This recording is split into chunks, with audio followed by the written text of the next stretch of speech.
there is a texture that is coming out like in the new songs. Like it like from the lyrics, from the content of the lyrics, like their subject matter, like how Alice sings it, how Dolly like just thumps it like with that bass and just driving like everything, but everything is like so much more textured. Goodbye Wonderland as an album was just very much in your face. Like here you go, hot and fresh. And like with Hello Rejects, can I say the album title? Yeah. Okay. Hello Rejects is album number 2. When that one comes out, it's bluesy, it's funky, it's Riot Girl. Rob Ruckus, Nick Collins, Kate Clover, Keith Semple, Isaiah Mitchell, Billy Harvey, Tim Howard. Check it out, Almost Famous Magazine. Hey everyone, welcome back to The Hang right here on Almost Famous Magazine. I'm your host, Scott Saldinger. Thank you for hanging with us and getting to know musicians, learning their stories, and getting to know them beyond just their music. If you're new to the channel, please subscribe and share. You know what to do. It helps us. It helps our guests as well. If you've been with us before, have you shared us with your friends? What are you waiting for? You've come back. You must love us. You can also take The Hang on the go if you're one of those people who would rather listen to your podcast wherever you get your podcast episodes, Spotify, Apple Podcasts, iHeartRadio, and more. As part of our Dollfest 2026 coverage, get ready to crash headfirst into the wonderfully wild world of Wonderland Rejects. There are Queercore. Does anybody ever ask you to say that like 3 times faster when you're really drunk? Because Queercore is hard to just repeat over and over and over again. But they're a queercore riot girl punk band trio out of the Bay Area who literally slay the Jabberwocky, escaped Wonderland, and turned rebellion into a battle cry, one snarling riff at a time. Their fierce DIY punk sound, sharp lyrics, and unapologetic queerness heard on each track from their Goodbye Wonderland release and then during their killer live sets make them a force on the front lines of punk's newest wave and a force to be reckoned with. I'm so excited to have them here. Alice, Kitty, Dolly, welcome to Hang. Hey, thanks for having us. Thanks for having us. All Happy to right. be here. Absolutely. Well, I'm excited that you're all playing Dollfest. We are huge supporters of what they're doing. I think that it's so important to have femme-fronted bands and get that voice out there as loudly as possible. So I thank you for being part of Dollfest. But before we dive into what you're doing with Dollfest this year and your performance, I think it's important that we just get to know each other, right? So what I'd like to do is let's just start where the beginning was, and we'll go each of you at a time because I'm sure you each have different stories. Alice, what is your musical origin story? Where did your relationship start with music? Did you find music or did music find you? I believe music found me. I was 3 years old. It was my 3rd birthday, and my grandfather had given me a little keyboard, a little Yamaha keyboard that had a bunch of songs you could play along to. It would show you, that's how you could learn on that. And the first song I played on that was Let It Be by the Beatles. Then I played Bananarama's Venus. I started crying because I was so very moved. Like, both those songs playing and brought up different emotions, and I was overwhelmed. And it was there. Music had found me forever. I eventually learned how to read and play music like traditionally when I was in junior high. I played trombone in the concert band. I'd go on and do marching band and jazz and all that. That's where I learned about scales and theory and whatnot. And I ultimately, when I was an adult, I got into playing rock music. I was doing cello. I was playing bass guitar. I was still playing keyboard. I played a lot of violin. So I was mixing classical with avant-garde, with a little bit of punk. During that era of my life, it was an interesting era.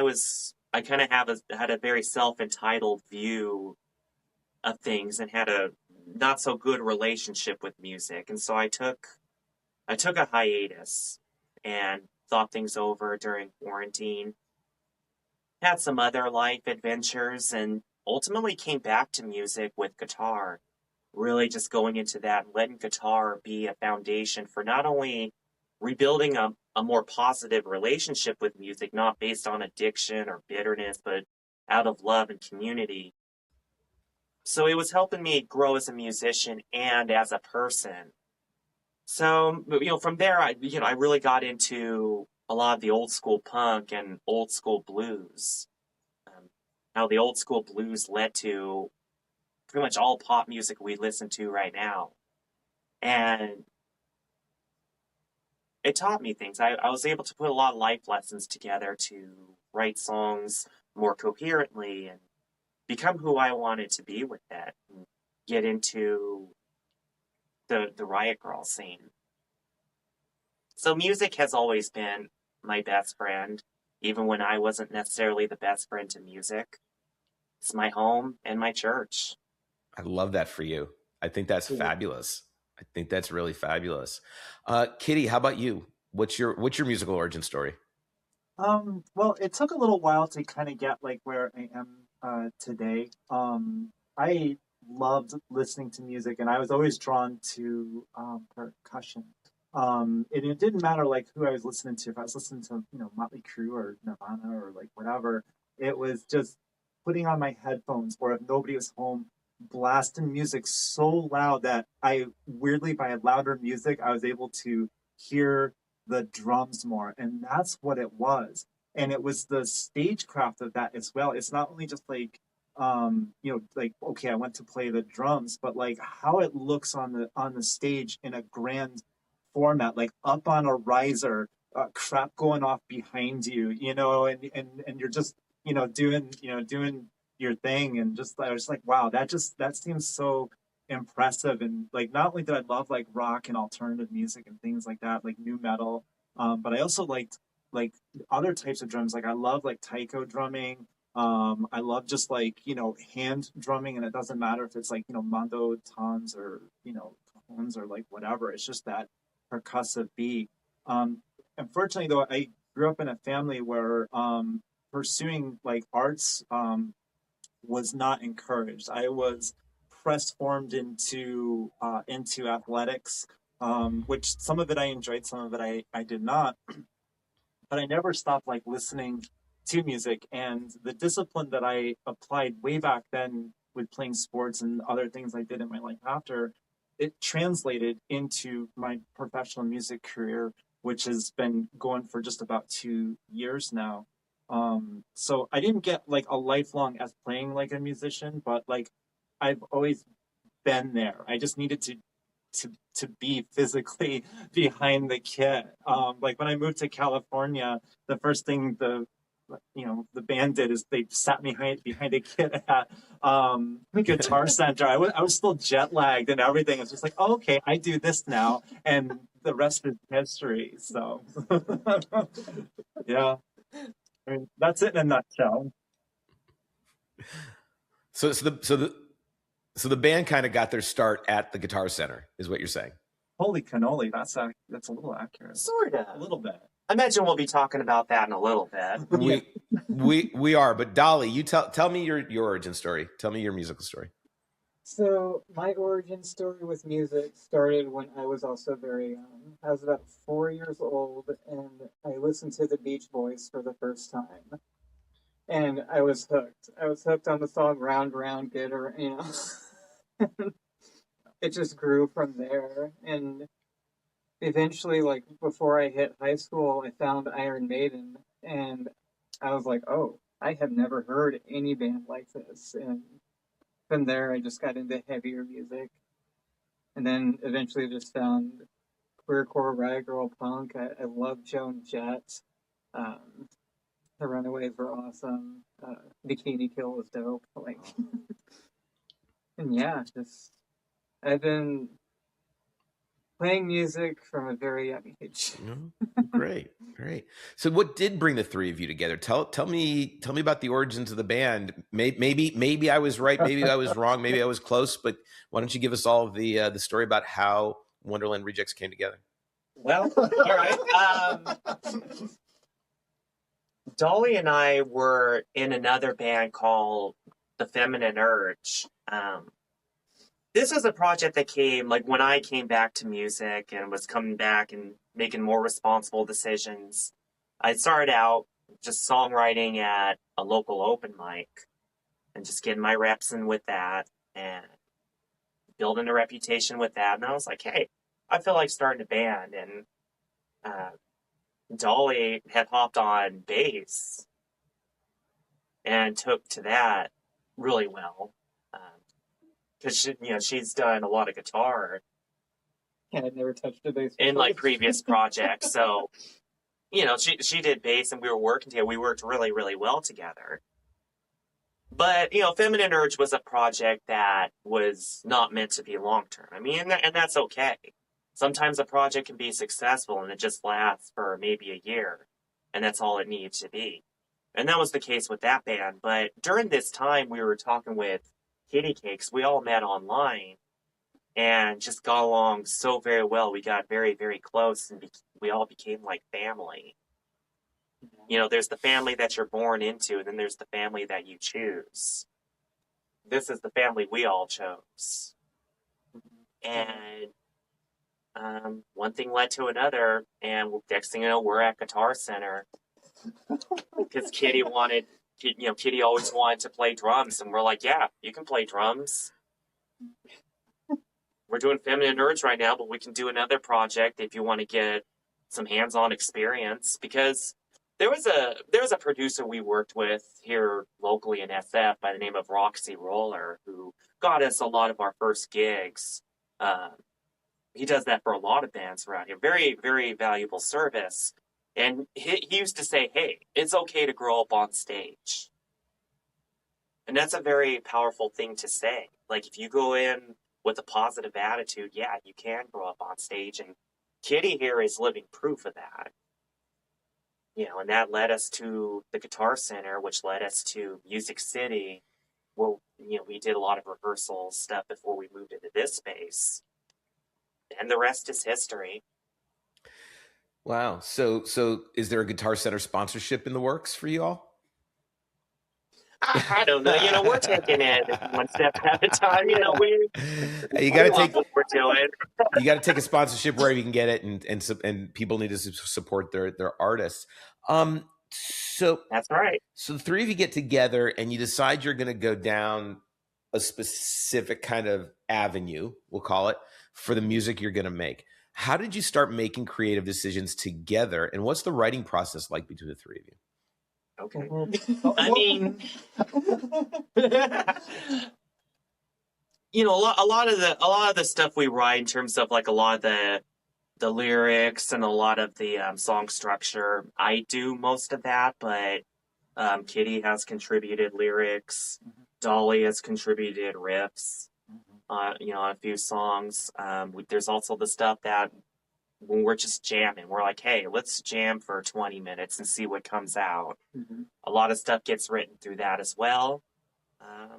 You mentioned Goodbye Wonderland. That's our debut album that we put out September 3rd. We got into that taking a lot of inspiration from old school punk and the underground queercore scene of the 1980s. For anybody who doesn't know about the 1980s and what that means for queer people, it was a really messed up time. Reagan was in charge. He bungled the AIDS crisis on purpose to kill off all the boomer queers. That our entire world has lost an entire generation that could have passed down lessons and stories. Yeah. But the major, and people loved Reagan. He had huge approval ratings at the time. And some of the greatest resistance was a lot of the underground stuff happening with the queercore movement, with the riot grrrl movement. And I feel a lot of what the riot grrrl scene and the queercore scene today has directly comes from them, from the people who were taking a lot of risks getting up on stage in these dingy clubs, not knowing if the wrong person was going to show up and start some bad shit. So that's Goodbye Wonderland is our celebration of that. We recognize that's a very big part of how we get to be doing what we're doing. They walk so we can run. Yeah. So that's what led to a lot of the sounds you've heard on Goodbye Wonderland. We do have another album we're working on. We're going a little bit of a different direction, but we'll probably get to that in a little bit. And our creative process is so conversational. Like there's been like so many of our songs that we have written, performed that people love, things that are on the album, things that are going to be on other albums. It just happens in conversation. It's not like, hey, we need to sit down and have band business and like talk about like songwriting or whatever. It's literally walking to the subway or, you know, at the diner or like whatever. And that's like creativity, visuals, like anything that we're doing like optically for our show. And plus like talking out like how we want things to sound. Like it's so nice and breezy, I guess. Yeah. So it's kind of organic between the three of you then. Oh my goodness. So. Cool. So, you know, for those watching who aren't familiar with your album, and I'm always fascinated with this because we live in an interesting world these days, right? You used to sit down with an entire album and you listen to it from start to finish, and you'd take it as an album. But we live in this world where, you know, we've been trained to shuffle, we've been trained to just listen to a single or, you know, an EP or whatever. It's a very messy musical world we live in these days. So one thing that I'm always interested in is how do we get to know the band's music is if music is a really satisfying meal, right? What are the one or two songs, doesn't have to have been a single, right? But that you feel are the best appetizer that if you hear these songs, you're going to want to hear the rest of what Wonderland Rejects has to offer, right? Do you each have a song that you feel is kind of like the song? Oh, look at that. I got, okay. All right. Dolly, let's start with you. Yeah. So my favorite song on the album is a song called 7-Eleven Coffee.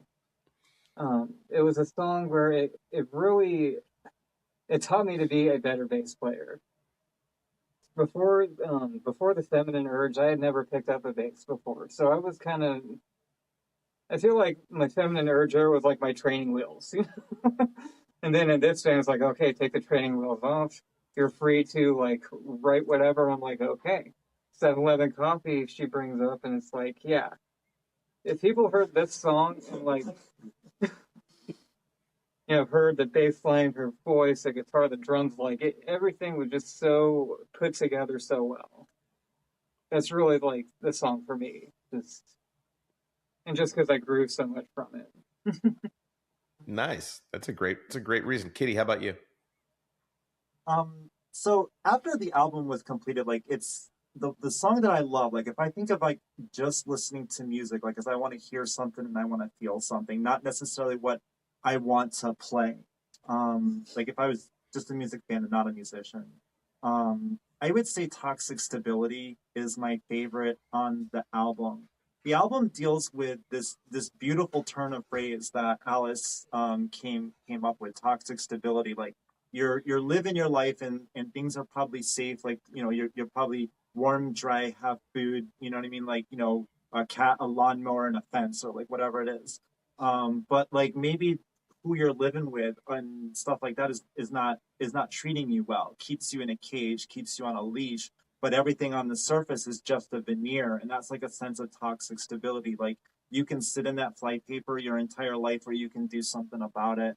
And I love that song because when Alice brought up that song title, it put a lot of things in place into my life, and understanding like where I'm going. And the song just, it's so deep and it's so moving. And like from a percussion standpoint, the drumming is so simple. It's mostly just a funeral march on the snare drum with a little bit of cymbal razzle dazzle at the chorus, but it's very like funeral like driven, and that simple aspect like just helped like become a better drummer. I didn't have to overcomplicate it. I had to feel the song from listening it as a fan, listening it as a drummer, and listening as part of a band. So Toxic Stability is my favorite. Nice. Yeah, you know, it's interesting because it's kind of like, you know, people living in their comfort zone, right? Like they just stay there, right? Me personally, I'd rather be in the uncomfortable zone because the exciting things happen in the uncomfortable zone. So I completely understand where you're coming from with that one. Alice, how about you? Which song is the one that you feel is the best introduction to the band? I have to go with the title track, Goodbye Wonderland. It was the first song that started moving away from strictly the old school punk, like, the Ramones inspired, leading up to Queercore inspired punk. It was bringing in more of the blues, a little bit more of the blues origins that all this music comes from, um, which is something that we've taken into some of the stuff we're working on now. But it's very simple, but it's very groovy. And it was the first song where we started to be like, okay, we're doing something that's a little more groovy. Groovy is a little bit of a different vibe than just strictly rocking out. And so I learned a little bit about rhythm from working on that one. And also the lyrics are just, it's about growing up. It's about realizing that a lot of the things people tell you you have to be, that you have to believe in, that you have to follow, it's Wonderland. And in every adaptation of Wonderland, Wonderland's not the place that Alice is supposed to stay in. She's trying to get out of Wonderland.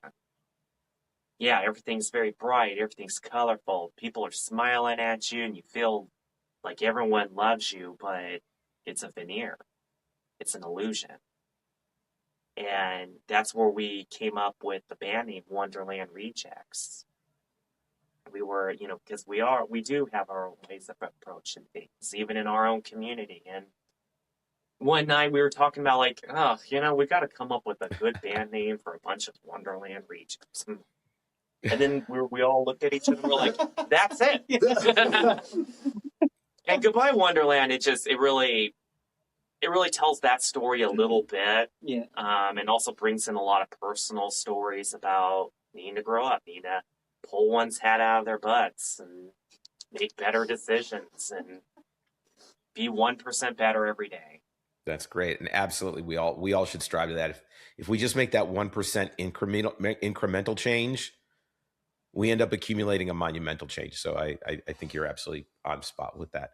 So you mentioned that you have another album that you're working on. What does 2026 look like for the band? Oof. You want to go? So this is just coming from the drummer's perspective, but No, it never just the drummers. it's there is a texture that is coming out like in the new songs. Like it like from the lyrics, from the content of the lyrics, like their subject matter, like how Alice sings it, how Dolly like just thumps it like with that bass and just driving like everything, but everything is like so much more textured. Goodbye Wonderland as an album was just very much in your face. Like here you go, hot and fresh. And like with Hello Rejects, can I say the album title? Yeah. Okay. Hello Rejects is album number 2. When that one comes out, it's bluesy, it's funky, it's Riot Girl. Like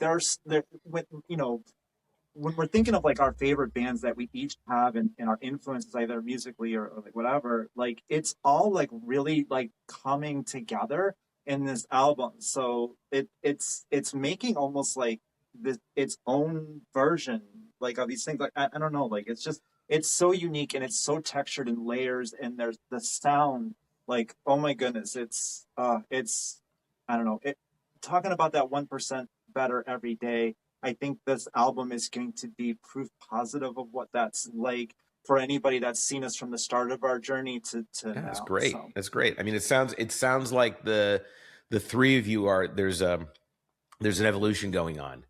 From the first album was like, just get it out, get in your face. And now when you use the word texture, which I really like that word, it says a lot about musicality when people recognize that they're creating something that's auditorily textured, because there's a lot of vanilla out there these days. So it's a good, you definitely hit on a word that I like about that. So I'm excited for you. Riot Fest, Doll Fest. What's the story behind y'all becoming involved with playing the Doll Fest Festival? Maria just reached out to us one day and said, hey, the owner of Doll Fest, we really like your stuff. Would you like to play the pre-fest show on the Adult Fest Friday, and we were like, yeah, let's go. Like, thank you for having us. You know what I love about Maria most is that she's fearless. She will call anybody. She will stop someone on the street. She'll stop them at a show and go, "I want you at my festival." And she doesn't take no for an answer. So I think that's great.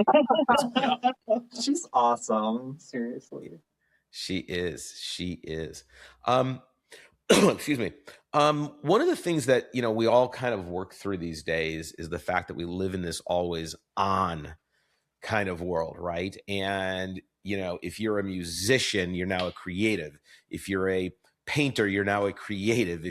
No matter what you do, we've all been kind of blobbed into this one kind of description where you're feeding this constant 24/7, 365 machine to cut through all the noise. What are your feelings on that being part of what you have to do to get things out in the public today and kind of be on that constant wheel, right? That constant treadmill, so that you've got to take control of that and get that video. You have to get that, post. You got to get all that stuff, right? But what you really are down deep as a musician. So what are your all's feelings about that world we live in right now? Just the 2020s compared to what I was doing in the 2010s has changed. Things are far more digital now. Things are far more, like you said, 24/7, 365.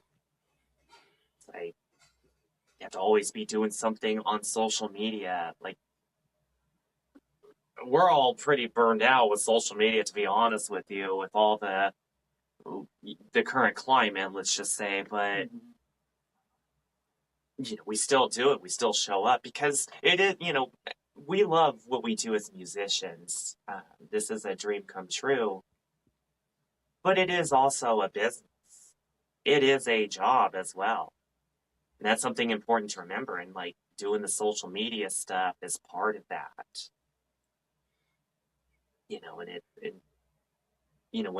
When you're doing something that you're so passionate about, like we are, going that extra mile, it doesn't feel so much like work. And because we all do everything very DIY, including merch, we all got like our buttons. Someone's on my jacket. We make patches ourselves. We do the drawings ourselves. Then it's like we're always doing something different in creativity. It's like, yeah, it may all be in one blob, but there are still different sectors. So it always stays fresh. It's never boring. No, that's good to hear, because some artists it's drudgery, right? They'd rather be just writing a song, being creative that way, but having to do the social posts and then make a video and do this and that, it just, it does burn some people out. So it's great that you all have found another way to like kind of feed that creativity, right? And keep it fresh for yourselves. What, last year or this past year at Punk Rock Bowling, it had a little bit of a different feel to it. And we're definitely going through a transitional period in our society, I guess is a good way to put it, without getting, going out on a political limb. But where do you see kind of the state of punk and Riot Grrrl, and what are some things that you want to see happen in the community to help keep it vibrant during a time when there are a lot of forces trying to silence people? Me personally, I feel like we all just need to keep going strong at it. Like, yeah, we do need to keep posting on social media. The way I see Wonderland Rejects is we're saving queer lives while building bridges with just regular people. So one of the reasons I like 7-Eleven coffee is like, it's just a song about you've had a really crappy day and there's a 7-Eleven open because it's open 24 hours. And you're like, fuck it, I'm going to get a coffee and then a pack of smokes or whatever. And it's like, hey, yeah, life sucks, but I still got this, But, like, I feel like Riot Grrrl Punk is going to be bigger than it's ever been, and I feel like it'll keep going on that trajectory. There's not going to be a queer genocide this decade. I promise you that. Nice. And I would, oh, sorry. Oh, I was just gonna say the other thing too, like for like the coming years, especially because it has been to the forefront of like so much, and you really can't go too far on your phone or computer without seeing it. But I want to see AI die in an absolute horrible fire, like like the bad virus is uploaded, it melts down, it makes a screaming noise, it's very dramatic, and like whatever. And that's what I want to see. I want to see people take the chance. Maybe they've never been out to their local venue to see a band regardless of the genre. Dump the low hanging fruit of AI and get out there, hear music, feel the thump, to your chest, hear the guitar and the bass just like rearranging your insides. Like get out there and do that. Dump AI. Like, don't go for the low hanging fruit. Challenge yourself and just be part of live music, because like who knows what that'll do for your life. Maybe that helps you in some way for you to process, or who the hell knows, maybe you get inspired and you pick up a guitar, you pick up a bass, you pick up drums, or like whatever, and all of a sudden now you're in it, you never knew it. So I would to be more I'd have to say on the AI front, I think if we figure out how to use that as a tool, not a weapon, and use it so it's not creating AI slop, it may have a place for us. But you must, and I'm not saying you, but people must get out from behind these devices, stop sitting at home, get out of the house and go live. And that is go have your larynx vibrated down to your ass by a bass guitar amp at a show, right? Know that feeling, right? Know the feeling, know the experience, because a lot of people, I think, rely on these devices to just, it's easy to make a comment when you're alone. When you're alone in a room, but you would never make that comment in a bar full of people without getting your head bashed in. So, I think we got to get to where we're out of the house, we're back out in society, and we're experiencing shit. I think that's the most important thing. Yeah. And actually having real bloody conversations. Like, one of my favorite things at these punk shows, like obviously playing music is great, hearing music is great, always. But another really beautiful thing, and it's just as beautiful, are the conversations with people maybe you didn't think you would have a conversation with. Maybe they didn't think they would have a conversation with you. Next thing you know, you got a group of people from different walks of life all passing around a joint talking about life. It starts with music and then it ends up talking about life. Then we realize maybe we actually have a lot more in common than we actually have differences. And when we can reach that point, all the stuff that people try to say about this and that, and these people and those people and blah, blah, blah, blah, blah, yeah, it becomes noise. I agree with you 100%. And I love what you're saying. I mean, we share more with one another that we have in common than we have uncommon, yet we don't talk about it enough. We're not willing to be vulnerable enough to say, I don't know something, or I have another opinion, but I'll respect yours. We need more of that everywhere we go. And one of the things I love about punk is it's the authenticity of punk, right? You can't be inauthentic and survive in punk. It just doesn't work. Yes. Because punk is a community that it doesn't matter what you look like, what you sound like, where you come from. They are going to embrace you and put an arm over your shoulder and bring you in if you want to be there. So I completely agree with you. Yeah, totally agree. One of the things we love doing here is to, make things happen, whether it's someone seeing someone on the podcast and showing up a 3-hour drive away at a show in the middle of like the freezing winter of Germany, which has happened, or connecting people together to make stuff a reality. So with that, what I love to learn is whether you have a dream, a bucket list, a vision board, whatever you do to kind of focus on the things that you want to accomplish in your life, is there for each of you one individual that if you could get into a studio and spend a day being creative together, who would that be and why? Alice, you go first. I actually have two people in mind, but Alice, you've been super cool. I'm going to give you two. Lay them both on me. Let's see what can happen. I got two. One of them is Buddy Guy. Those of you who don't know who Buddy Guy is, watch the movie Sinners. He's who the main character grows up to be. Blues legend, worked with B.B. King, Carlos Santana. In fact, we were actually listening to a couple of those recordings last night. So good. Sorry.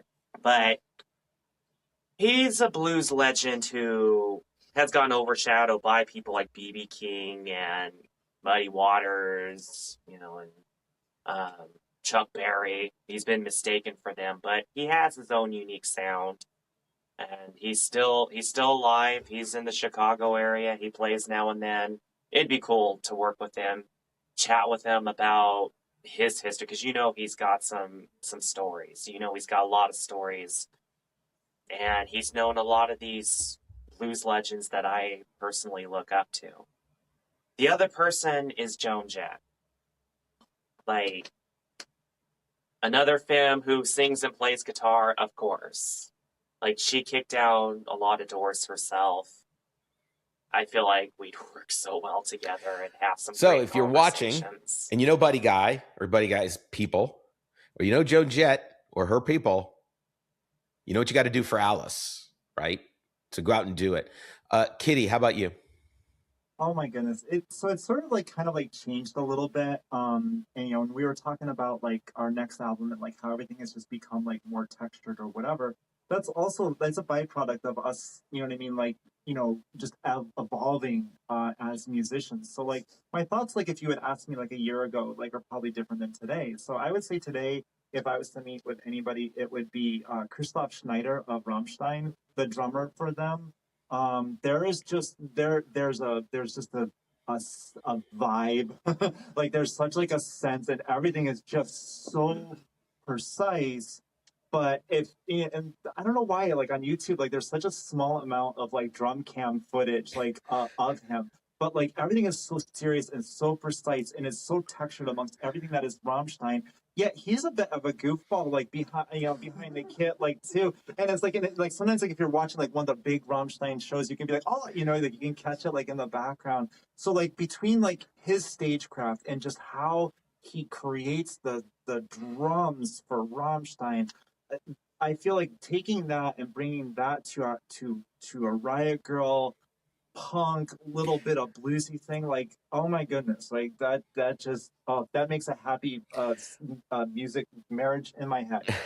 I'm not asking to marry Chris. Well, if any of you are connected to Rammstein, now I'm going to say, I mean, I've got my theories of why there's not a lot of video footage of him playing drums, because they've melted all the cameras they can get even close to him, because he is literally.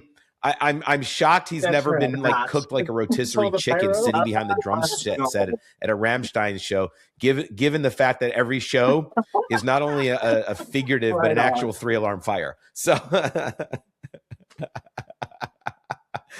well, let's see if we have any Rammstein fans out there who can connect. You connected. Dolly, who's your person? If I could get into the studio with this person, like for one day, this would be so amazing. I want to work with Laura Jane Grace just to write a song with her. She's another badass femme who I felt walked so that we all could run.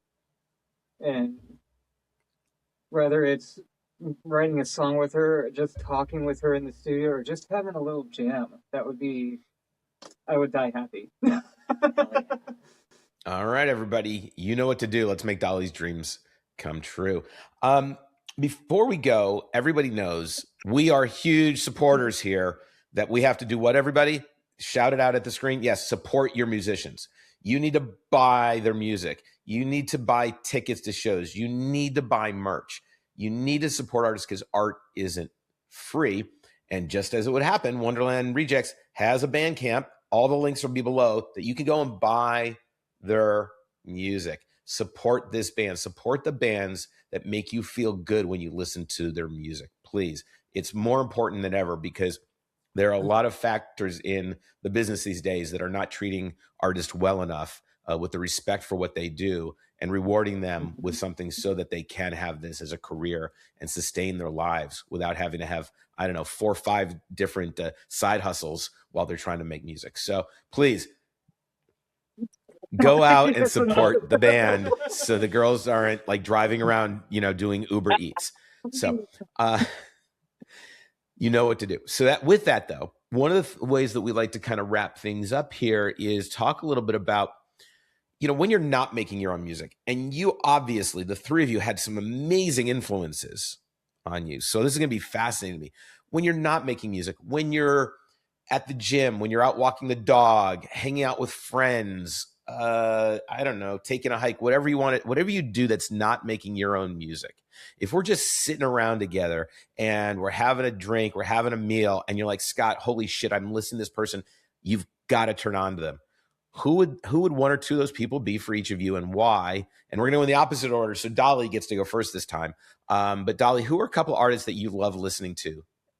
One of the artists that I really love listening to these days, like I really love Spirit Box. Courtney Clamp's voice is just, it is harsh in the best way and it's just so sweet in the best way. She's amazing. And I'm going to go a little bit old school with this next one. I really love listening to the Cramps. I love psychobilly and I love rockabilly music. And Poison Ivy is an awesome guitar player, and I do not think she gets enough credit for psychobilly punk. So you know what? I'm going to give you one then. Hey, if you're into psychobilly, have you heard of Psycho Clockwork? I might have. I've been going through a rabbit hole, so. So they're out of Slovenia. They've been on the podcast. Psycho Clockwork. Check them out. Psycho for Clockwork, sure. Psycho Clockwork, Psycho Clockwork. I got it. All right. Kitty, how about you? Well, when I'm just like listening to music, like of course, like Rammstein is something that I listen to. I'm shocked.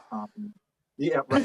Like it like their music, like just I it feels it in my soul, and like it melds with my internal metronome. Like so, it links up on a level that I can just get lost into, like listening to an album, and whatever. But I also listen to a lot of Lady Gaga. Like I like I do like a lot of like pop music, and I listen to like that a lot.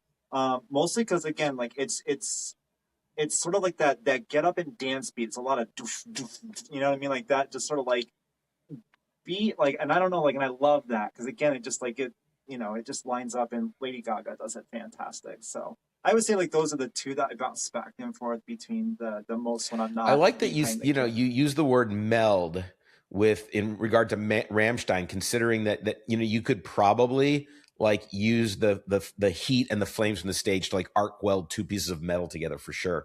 Oh yeah, absolutely. That's why I have aluminum sticks. Like, all right, Alice, how about you? Who are you listening to when you're not making your own music? I mean, I listen to all sorts of artists, but if I'm gonna pick 2 of like who's what I've been inspiring me recently, going way old school, I want to talk about Memphis Minnie. She, her career spanned from 1908 to 1958. The song "When the Levee Breaks" by Led Zeppelin was actually written by her. She was around before Robert Johnson, before Muddy Waters. Actually beat Muddy Waters in a blues competition. But she doesn't really get any credit at all, even though she's known for being a very fierce woman on the guitar. Like, you can listen to it, and it could easily have been something recorded in the 60s or 70s. That's how thrashy and punk it is. And her voice is very powerful. She just belts it out. She had audacity that women of that era did not have in the music scene. And people actually got physically violent with her over it, and she is notorious for being able to handle herself in those situations. She knew how to handle herself in business, and she set a precedence for other women to follow, from Bessie Smith to Billie Holiday to right on up to Joan Jett and many other people that we've talked about, a lot of really awesome badass femmes. Memphis Minnie was the person who set a precedence. Going a little more contemporary, I want to talk about Placebo. Ooh, good one. They've actually inspired some of my songwriting, Brian Malco especially. I love his vocals. I love how he does rhythm guitar. I've taken some inspiration from that. I love the mix of gloominess with a little bit of hope and pop, with alternative, with some punk. Placebo subtly wraps so many genres in one package, and they never sound like not Placebo. They always sound like Placebo, but it's like, hey, they threw some new flavors in this time, and I love that. You know, I love this part. I mean, I know I leave it to the end, but it gives us opportunities to share things, and Minnie, I mean, is an amazing example of a musician that never got her due, never got her credit. But if you look her up, your ears are going to be opened up to so many things that you hear in modern music, and you're like, wait a minute, I thought this person did that in 1977, and actually, no, it was more like 1947. So I really love the fact that that's inspirational for you. Actually, Memphis Minnie, he recorded that song in 1928. I think that's fabulous. See, and look, we get music history lessons here too. I think this is wonderful. All right, everybody who's been hanging with us, you know what to do, right? Number one, you're going to support Wonderland Rejects. They've got a new album coming out in 2026. You're going to go to the Bandcamp links below. You're going to buy stuff from them. You are also going to go see them at, why did I just, oh my God, I built it up and I almost screwed it up, everybody. But you know what? Riot Fest is not the festival that you're going to next year. I mean, you may go to Riot Fest, but you're going to go to Doll Fest. Doll Fest. You're going to go see him at Doll Fest. Oh my God. Did I start drinking at noon today? What the hell's wrong with me? Doll Fest. Maria's going to, if Maria's watching, please don't hate me. I love you. So it's Doll Fest. So get your asses out to Doll Fest. Buy tickets. You're going to have an opportunity to see these bands. You're going to have to buy stuff from these bands. You have to support female-fronted music, okay? Femme-fronted music is what we need more than ever right now, okay? Enough of just all of us, and I'm just going to say this because I'm one of them, all us white dudes in music. We need greater scope and texture of our sexuality and our cultures and who's fronting bands, and we need to support everybody who has a passion for getting on a stage. And they're going to get on a stage at Doll Fest. All right. Alice, Kitty, Dolly, this has been wonderful. Everybody go out and check out Wonderland Rejects. Thanks so much for joining. Thanks for joining me. And if I don't make it to Doll Fest, have a great show. Thank you for having us. This was fun. Thank you for having us. Absolutely. You know what? We're gonna end with this. When the new album comes out, you let me know in advance, and we're gonna do this again, and we'll talk about the new album. How's that? Oh, yeah, please. That would be Let's wonderful. go. Hell yeah. Let's go. Awesome. All right, everybody. As always, now more than ever, treat each other with kindness, respect, dignity, and love for both everyone you meet and yourself. The world's a better place for it. So, everybody, thanks for joining us, and we'll see you soon again on The Hang. Bye for now.